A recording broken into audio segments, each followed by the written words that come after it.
Swayam Prabha. Digital India. Educated India.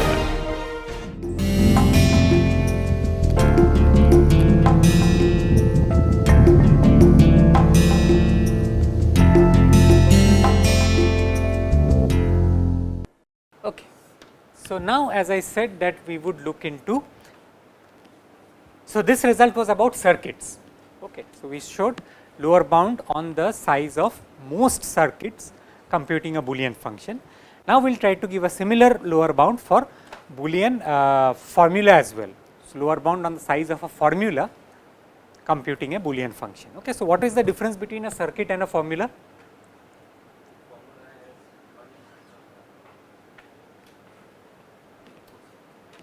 So, formula is a tree. Yeah, so for a circuit, the out degree of a gate, the fan out can be more than 1. For a formula, it is at most 1. Okay. In other words, the DAG is a tree over here. Okay. Okay. So, theorem. So, this theorem is by Riordan and Shannon. So, let delta be a quantity smaller than 1.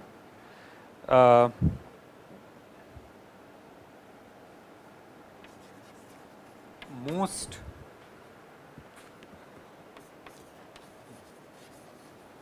Boolean formulae require, or sorry, most Boolean functions require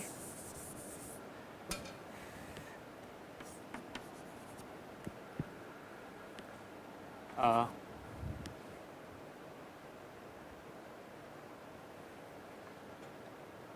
let me just rewrite this.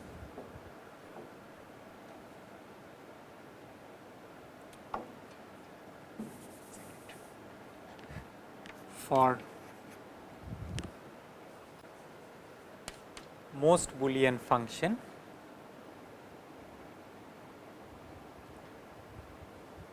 f L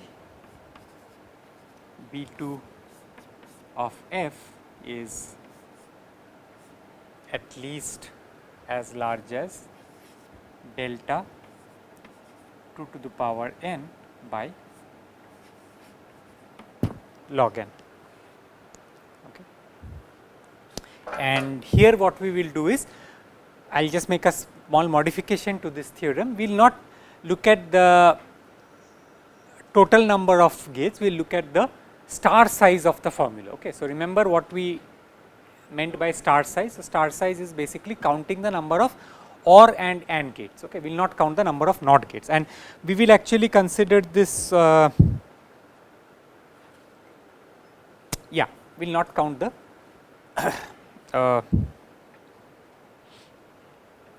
number of NOT gates. Okay. So, I will refer to this as L star.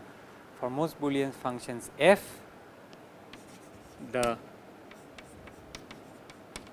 star size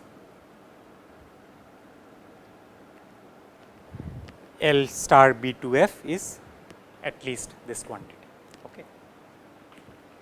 So, let us just try to understand the difference between this theorem and the previous theorem. On the previous theorem, so which of these two quantities is larger? So, previous theorem we had 2 to the power n by n, here we have 2 to the power n by log n. Okay. So, this is a larger quantity. So, essentially this is a more, so this is a better lower bound. Okay. So, what we are saying is that the formula would have an even larger quantity, which is what we expect, okay, because the formula is a more restricted version of computation, it is a more restricted computational model. Therefore, we expect that the size of the formula to be larger, which is what we get from this theory. Okay. So, how do we get this denominator of log n instead of n?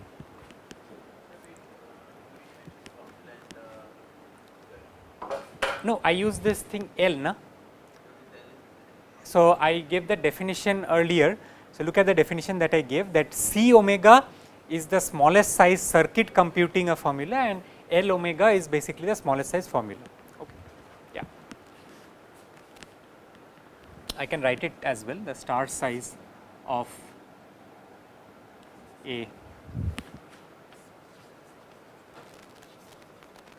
formula for the function comma L star B2 of f. Okay, actually I have a name for the function, so let me use the name for the formula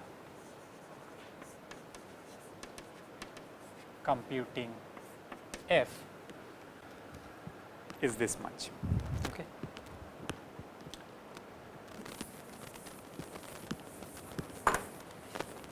Okay.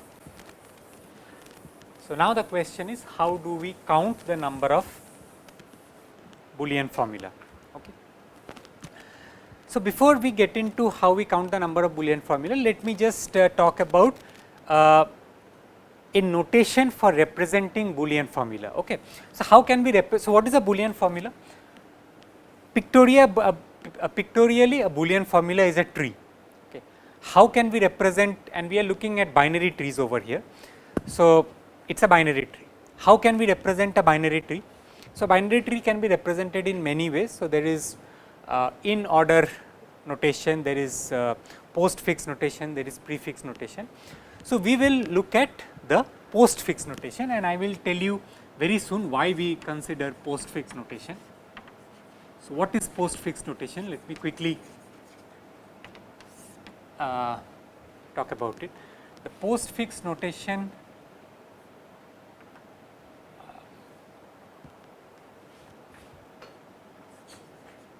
for a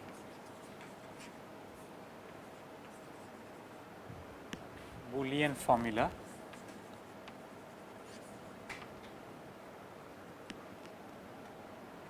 has the operands before the operator.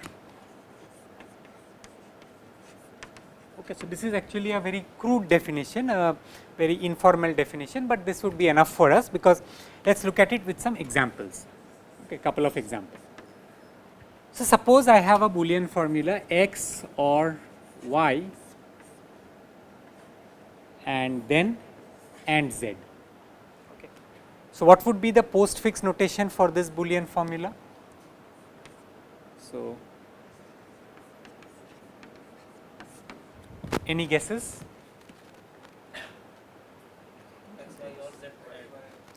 So, it would be, I want to compute this first. Okay. So, it would be x, y or, and then to the result of this I am conjugating z.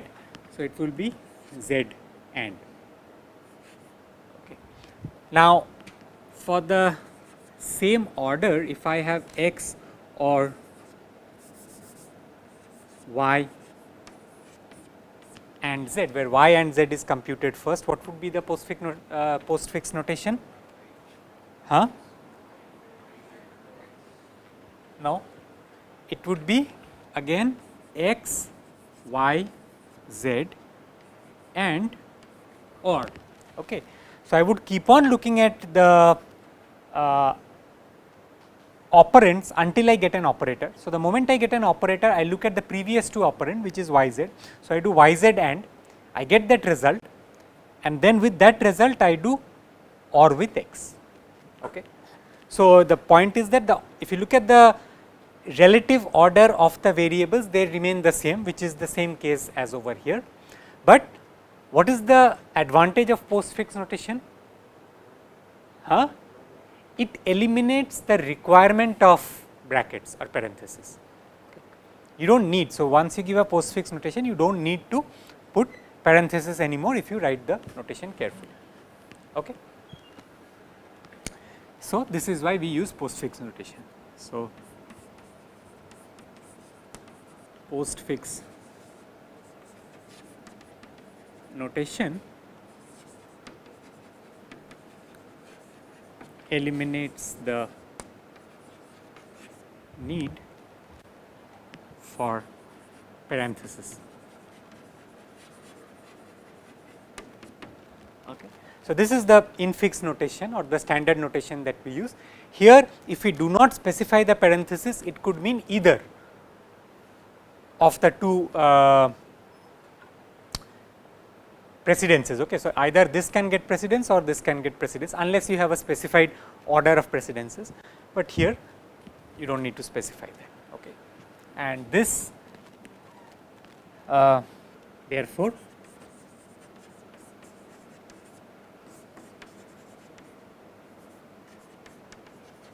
parsing is unambiguous.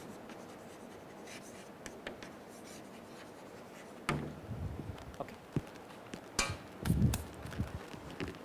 Okay. So, why are we looking at postfix notation? The reason why we are looking at postfix notation is because what we will count is that for a Boolean formula of a fixed size, how many different postfix notations are there. So, consider a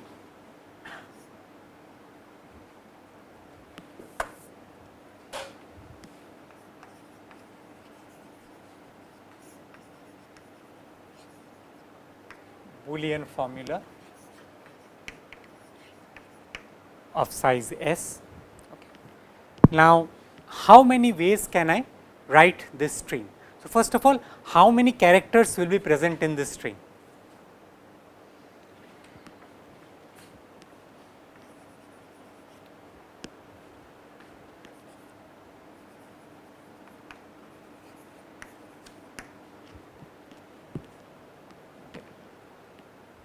And assume here that there are no NOT gates. Okay. So, each gate has a fan-in 2, let us assume that. The reason why we assume this is because we are only computing the star size, okay. That is why. How many or before I even get into the number of characters in this string, think of a tree which has S internal nodes and some n leaf nodes. What would be the size of this tree? So, that tree size will be n plus s minus 1, right. So, now consider this formula. Okay. What would be the number of characters in this formula? So, actually it is not n plus s minus 1 over here. Why is it not n plus s minus 1? Yes. So, the same variable can be repeated. Okay. So, when you say n plus s minus 1, you are assuming that for every input variable you have a single gate, but that need not be the case, because it is a tree. The same variable can go to different, I mean if the same variable has to go to different gates, you need different copies of that variable. Okay. So, the total number of gates would be yes, how many? S number of gates, but what is the total number of nodes in that tree? 2s plus 1, exactly. Okay. So, any binary tree with s internal nodes has a total of 2s plus 1 many nodes, correct. Okay. So, therefore, the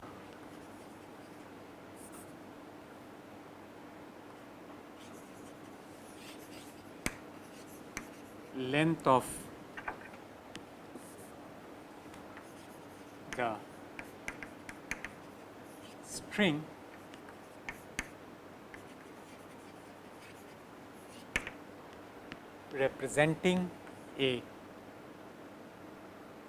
representing the formula is 2s plus 1. Okay. Now, let us look at a string which has length 2s plus 1 and let us count the total number of possibilities for that string. So, first of all, these gates can be, how many gates are there? S many gates, okay. And these S gates can be in any of the S positions, okay. So, there are total 2S plus 1 many positions. So, it can mean any of these S positions. So, I have a total possibility of 2 S plus 1 choose S many possibilities. So, this is fixing the gate positions. Now, each of those gates can have how many different possibilities? 16 different possibilities. Okay, I mean not as it does not matter, it is some constant. So, let us say 16. So there are this many possibilities for the gate. Each gate can have 16 possibilities. So, it is 16 times S, and each variable can have how many possibility? N possibilities. And how many such variable nodes are there? S plus 1 many variable nodes. So, each of those S plus 1 variable nodes can have n possibilities. So, n to the power S plus 1. Okay. So, this is the number of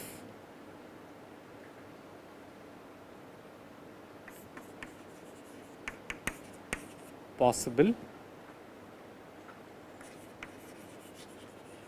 sequences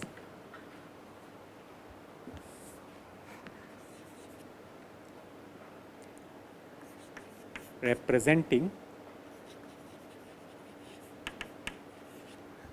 a Boolean formula of size S over n variables. Okay.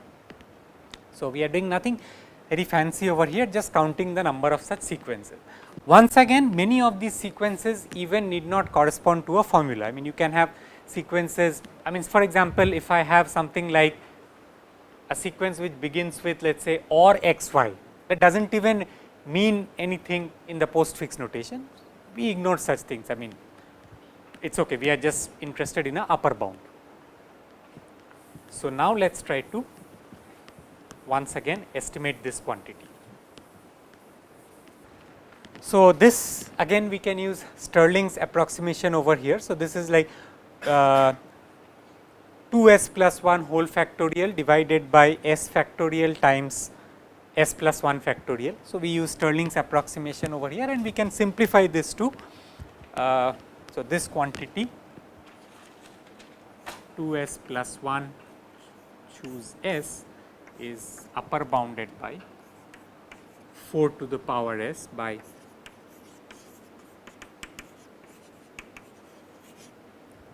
Stirling's approximation. Okay. So, now what we have is 2s plus 1 choose s times 16 to the power s n to the power s plus 1 is at most 4 into 16 is 64. So, this would be 64 to the power s times n to the power s plus 1, and I can write this as some constant c times c to the power s times n to the power s plus 1.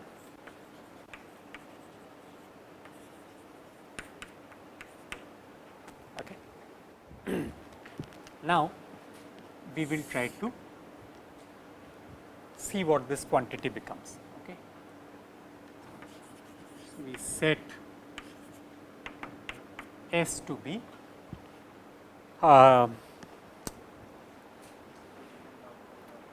so we will set S to be delta 2 to the power n by log n, delta 2 to the power n by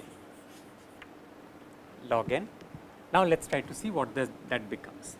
So, therefore, c to the power s times n to the power s plus 1 is equal to c to the power delta 2 to the power n by log n times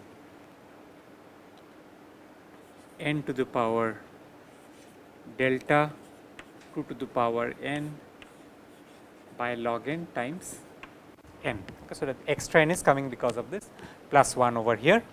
Now, we will do a change of basis and we will write this as a power of 2 over here. So, I can write this as 2 to the power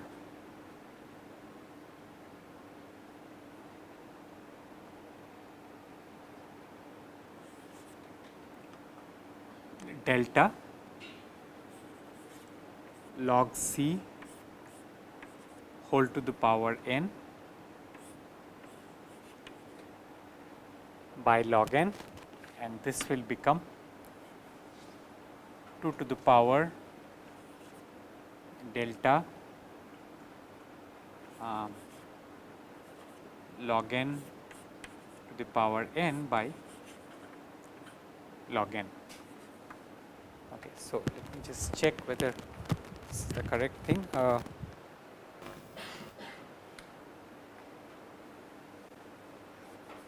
Okay, so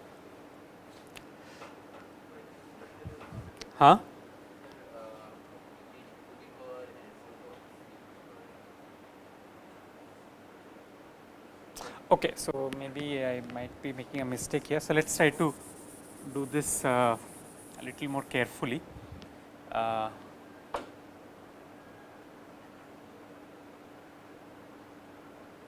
Sorry, so this was n to the power this times n, right. So, we can write this as C raised to the power 2 raised to the power n whole delta by log n. Okay. Yeah, and this I can write as n raised to the power 2 raised to the power n delta by log n. Now, I want to write both these as base 2. So, what would that be? So, this would be 2 to the power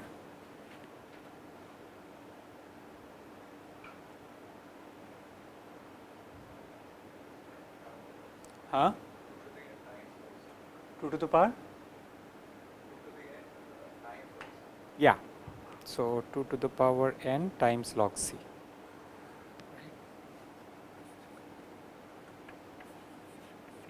Let's just verify this. So, if I take log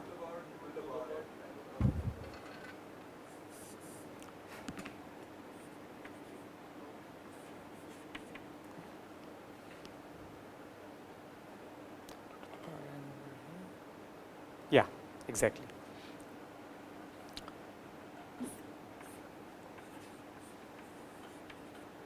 And I do the same thing over here as well. So, this would be 2 to the power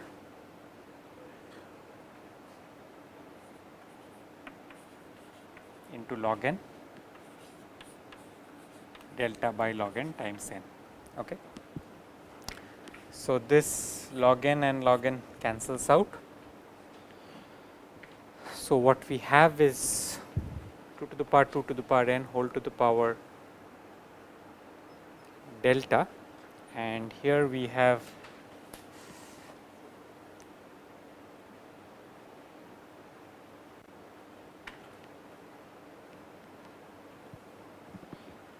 two to the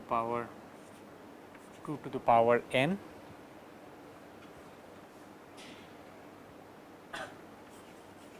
log C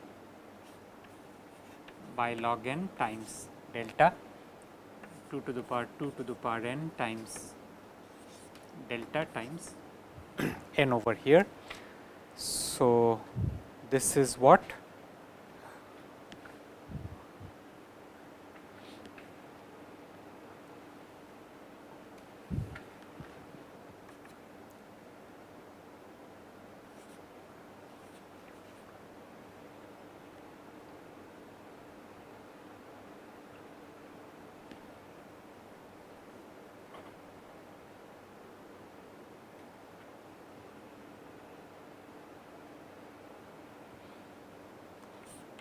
1 plus log C by log n whole to the power of delta times n, right. So, once again log C by log n is asymptotic, I mean as n tends to infinity, this quantity tends to 0. So, this is very close to 1. So, therefore, this entire quantity is asymptotically smaller than 2 to the power 2 to the power n. Delta, we can take delta to be any constant less than 1. Okay. So, since delta is less than 1, as I mean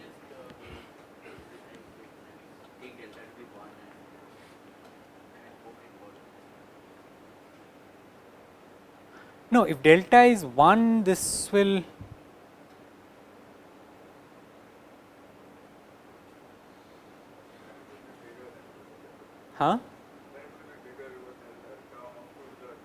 yeah, then it won't approach, I mean it won't be asymptotically smaller than 2 to the power 2 to the power n. Na?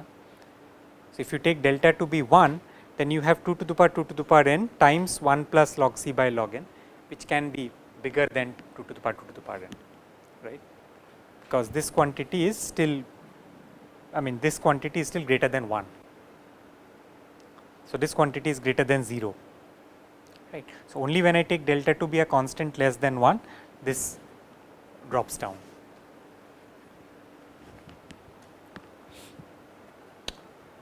Therefore, for most Boolean functions, we require formula of size more than 2 to the power n by log n. Okay. Well, for any delta that is less than 1.